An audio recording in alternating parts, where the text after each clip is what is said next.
अब इसको सूत्र के रूप में कैसे समझा सकते हैं?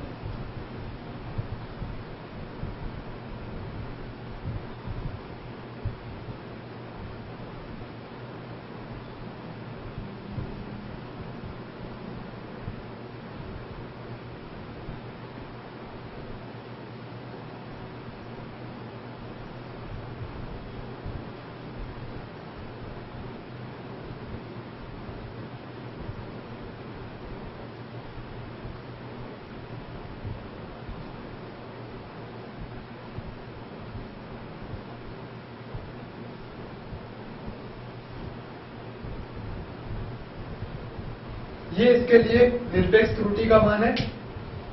पहले ही बता चुका हूं कि किसी राशि के व्यष्टिगत मतलब जो इसका अलग से खुद का मान होता है वह वास्तविक मापन में अंतर क्या कहलाता है? निरपेक्ष त्रुटि कहलाता है। इसका मान हमेशा क्या होता है? धनात्मक होता है। जैसे a का माध्य निकालना है, ये अलग अलग मान है a1 a2 a3 a अनंत तक कितने भी हो सकते हैं। जितने a1 a2 a3 मान है उसका यहाँ पे क्या लगाना है? भाग लगाना है। n का मतलब है जितने यहाँ पर लिए हैं a1 a2 a3 उनके यहाँ पर मान लिखने हैं। जैसे a1 a2 a3 के मान 3 तक है तो इसमें कितना का भाग लगाएंगे?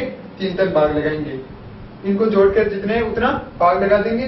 फिर डेल a1 बराबर होता है a1 माइनस a माध्य, ये होती है निरपेक्ष त्रुटि।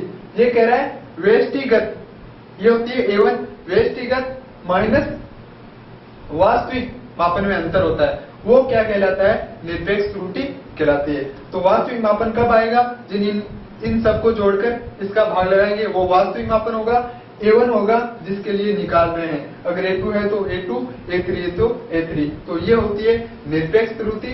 डेल्टा a1 बराबर a1 माइनस a माध्य, निरपेक्ष त्रुटि। इसी तरह दूसरी प्रकार की जो त्रुटि होती है वो होता है अपेक्षिक त्रुटि।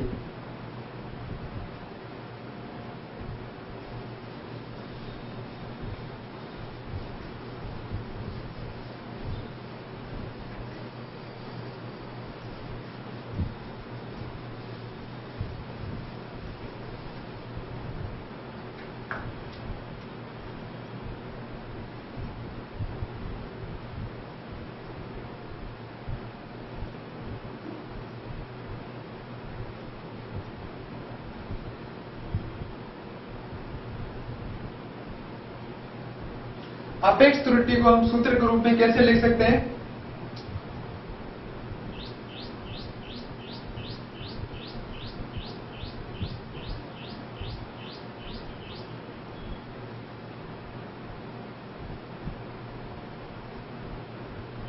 यह होती है अपेक्षिक त्रुटि। इसी तरह तीसरी प्रकार की जो त्रुटि होती है वो होती है प्रतिशत त्रुटि। इस त्रुटियों का जो उपयोग होता है वो न्यूमेरिकल प्रॉब्लम निकालने के लिए किया जाता है।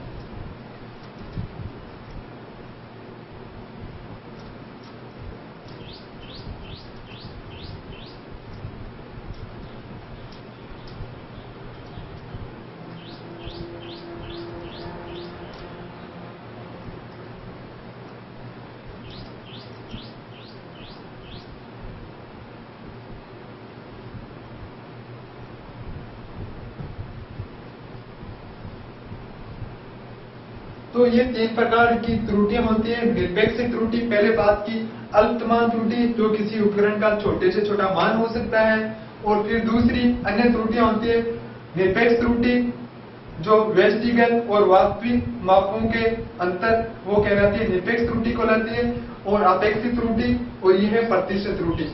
अपेक्षित और प्रतिशत त्रुटि में कोई ज्यादा अंतर नहीं है। जो अपेक्षित त्रुटि है वही प्रतिशत त्रुटि है, सिर्फ यहाँ पर 100 लगाना है, प्रतिशत का गुणा करना है, तो वो क्या कहलाएगी? प्रतिशत त्रुटि कहलाएगी। तो ये थी जितने भी बातचीत की वो त्रुटियों के बारे में, कितने प्रकार की होती है, उनका क्या उपयोग होता है, सब कुछ उनके बारे में पढ़ा।